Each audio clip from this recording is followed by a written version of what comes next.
Mike Kaminski started documenting right away because he knew the loss would be tremendous. This is the only cow that we found alive. Less than 48 hours before finding the first of only 3 cows alive, a massive flood washed away all the other cow-calf pairs that had been in this area.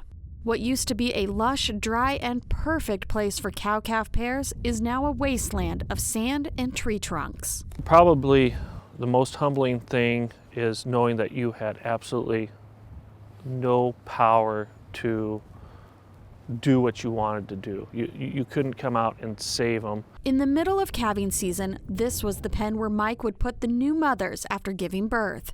A dry place where, in all the years Mike and his family have been on this land, has never seen standing water. My dad's farmed here for 47 years. He's never seen water here.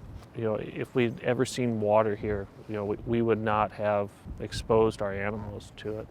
The problem was that with all of our grounds being frozen, all the water had to come someplace. Mike's cattle, along with his father's, became isolated by water in the overnight hours of March 13th. Throughout the day, he watched the water rise and knew he had to do something. Mike opened gates, cut wires, and walked cattle and calves through knee-deep water, trying to save as many as he could, making calculated decisions with changing information. But there was no way he could have predicted what happened next. The channel of the river basically started coming across our property. With it brought all the ice, and you could hear, it was like a train coming off the tracks. You could hear the noise in the background, like a rumble or a thunder coming across. At that point, we looked down. The cows were running into the water.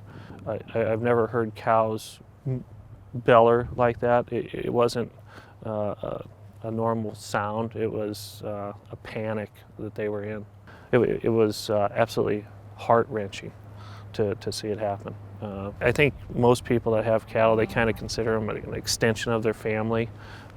You take care of them, you keep them in good health, and when something like that happens to them, it's pretty sad. And to make matters worse, a blizzard hit Mike's farm that night. Now he had to make sure the cattle and calves that didn't get washed away wouldn't freeze in the night. We came out the next day. The water had subsided enough, but there was a thin film of ice about 12 inches above the ground.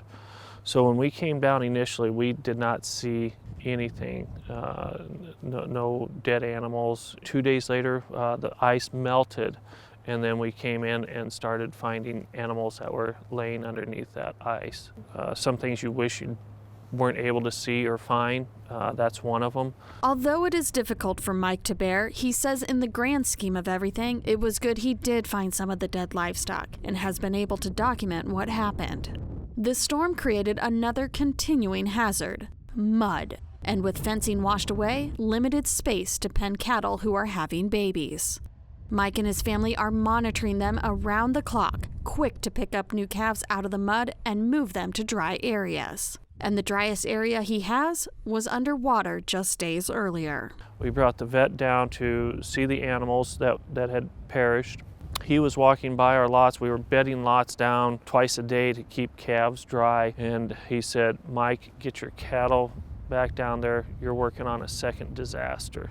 3 days later, the same place that caused you all your grief and anguish is your salvation. Weeks after the storm and flood, Mike's farm is still wet, but they're making it work with the help of friends, family, and perfect strangers. A semi-load of hay was donated, and the Kaminskis have received fencing supplies to start rebuilding pens and paddocks that took over a decade to establish. Here's some of our fencing stuff. You can see the wires just laying out on the ice. Replacing the genetics lost when his cattle died is another story, one Mike hasn't figured out the ending to yet. But he's ready to press on, and even he admits he can't do it alone. We are not public people. We decided to do this because we needed to tell people what happened.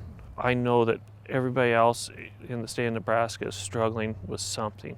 And we don't want Sherman County to be forgotten about because nobody spoke out and said, this is what happened here.